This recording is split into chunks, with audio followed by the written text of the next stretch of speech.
Hello, I'm Robin Hearn, the chairman of the Ipswich Pagan Council, and I've been asked to do a recording so that people who don't want to be wading through page after page of the IPC website can get a sort of summary of what the Ipswich Pagan Council is all about.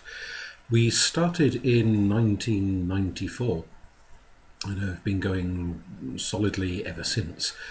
Initially we came together as a group of disparate pagans. Now, if you are a complete beginner, totally new to paganism, you might not be aware that there are a number of different traditions within paganism, just as within Christianity there are Catholics and Anglicans and Baptists and Methodists and so on. There are different denominations within Islam and so forth. Equally, within paganism there are different types of paganism, different styles. There are Wiccans and Druids and Heathens and Hellenics and Cometics and Shamans and all sorts of other traditions.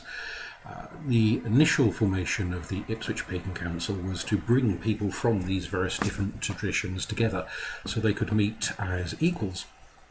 At that time there were some routes that were mostly Wiccan or mostly Druid or mostly whatever, and we wanted something that would be a mixture of all sorts of traditions meeting on an equal footing rather than one tradition being more dominant over the other, and that has remained the case from 1994 till today, in that we have people from all sorts of pagan backgrounds and people who are quite new to paganism, so they wouldn't necessarily call themselves pagan, but they are interested in wanting to learn more. We've also had people from various other religions who just like the atmosphere and the friendliness of the group and come along. We've had Jewish people and Catholics and Mormons and Hindus and so on who've just dropped in for a few weeks to meet people and socialise and keep in contact. So we are quite open to a wide range of people. As long as they're friendly and nice and meet us all on an equal footing, then you don't have to be pagan to turn up.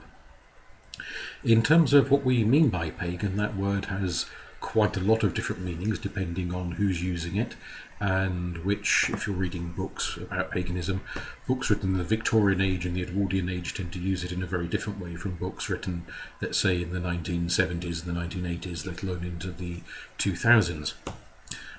What we mean by paganism is a wide-ranging set of spiritual beliefs which mainly place nature at the centre and have an understanding that humanity is part of the natural world, and that we should seek to work in harmony with the plants, the animals, the landscapes, etc.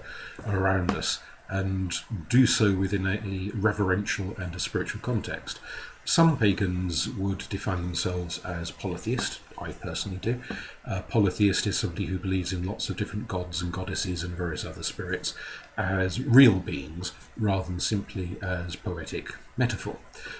Pantheists are pagans who perceive the whole universe as having a sort of an infused spirit, a little bit like in Star Wars when they talk of the Force. May the Force be with you. It's a little bit like that the notion that there is this sort of power that permeates the universe, of which every human being and every plant, every animal, every rock, river, cloud, what have you, is part and parcel of that sacred presence and force.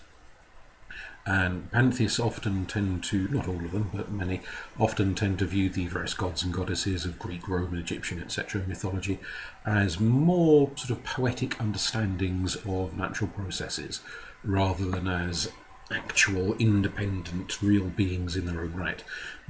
Polytheists and pantheists can get on perfectly well with each other, participate in rituals alongside each other, attend public moots and gatherings with each other, so there is harmony between these different philosophical approaches. And as I've already said, other people would more class themselves perhaps as seekers, that they've not fully allied themselves to one particular point of view or another. They're just exploring different options and finding their way forward in paganism. And we're open to all of those people. Now, I've just used the word moot there, and some people may be listening to this thinking to themselves, what's a moot? A moot is a term derived from Anglo-Saxon traditions from the distant past, where these days pagans gather normally in pubs or cafes or some other sort of public venue, and sometimes it's just sociable, having a chat and a drink. Sometimes there's a talk by somebody and we sit, listen to the talk, ask a few questions. Sometimes it's some other kind of activity like a quiz night or storytelling or music, poetry, whatever it may be. It's basically a gathering of pagans from different traditions. So it's not only, let's say, only Wiccans or only Druids or only heathens gathering for a religious ceremony. It's more of a sort of relaxed, convivial, sociable sort of an element. Our moots meet once a month on the second Wednesday of the month. I won't say the particular venue because the venue we're meeting in today may not, if you're listening to this recording in a few months or a few years or whenever, the venue may have changed, so you can check on the website for wherever the current venue is. But we are at the moment meeting in a very nice pub in Ipswich. And I've been doing so for quite some time now. Most of our monthly meetings, there's as I say, it's a talk or some kind of an activity like a quiz night, storytelling, book swapping event, something in that vein. And you can look on the website for details of whatever the upcoming month's events are and the particular dates for the second Wednesdays. We do other events alongside moots, so we have things like picnics. We run free courses giving people an introduction to paganism or more specific topics within the sort of the broad umbrella of the pagan world. And you can look on the website to find out details of any forthcoming talks, picnics, social events. We do like to have our social gatherings, parties and such like.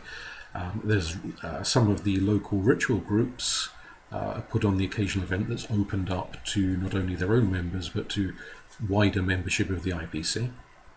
And so you might be able to attend a ritual if you're interested in having a flavour of ritual within a particular group or tradition.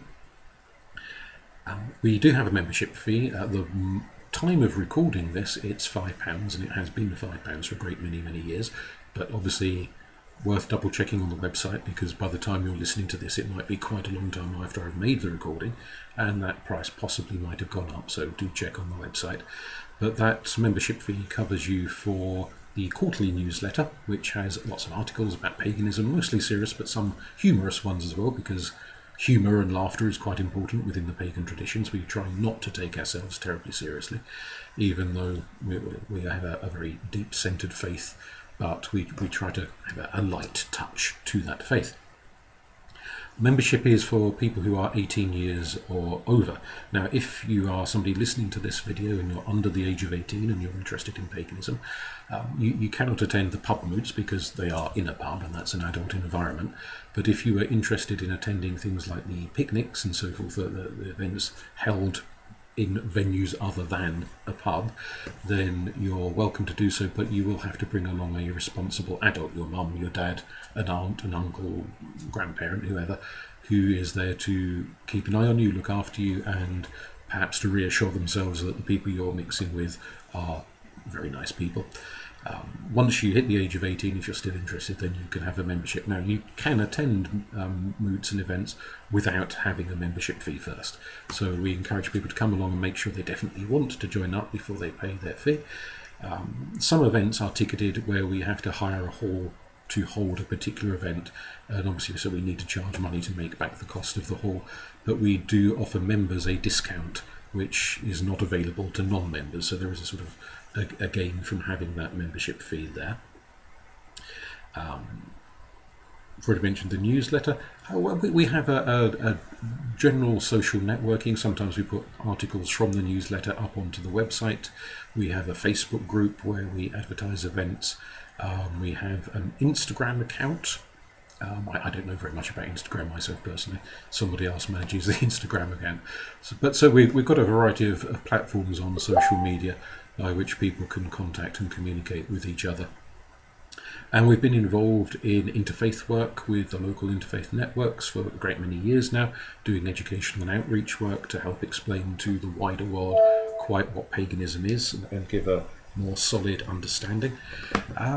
And we are generally a very amenable group. If you would like to know more, drop us an email. The link is on the website for you to be able to get a hold of us, and I'd be happy to explain more or forward your email to somebody who can if it's a technical question, and we can deal with it that way.